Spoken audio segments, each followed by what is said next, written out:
আজ গাজীপুর রাজবাড়িতে জামাত ইসলামীর আমির ডক্টর শফিকুর রহমানের জনসভার উদ্দেশ্যে খণ্ড খণ্ড মিছিল চিত্রগুলো তুলে ধরা হয়েছে গাজীপুর রেলগেট এলাকা থেকে।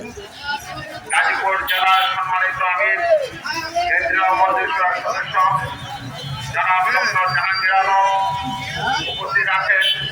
কেন্দ্রীয় কর্ম পরিষদ সদস্য ঢাকা উত্তর অঞ্চলের সম্মানিত সহকারী পরিচালক জনাব ডক্টর শফিকুর রহমান মাদানী, অন্যান্য নেতৃবৃন্দ, একান্তপ্রিয় উপস্থিতি, সাংবাদিক বন্ধুগণ, আইন শৃঙ্খলা নিয়ন্ত্রিত একান্তপ্রিয় ভাইয়েরা, আমাদের সহযোদ্ধা, অন্যান্য সংগঠনের নেতৃবৃন্দ, আসসালামু আলাইকুম ওয়া রাহমাতুল্লাহ।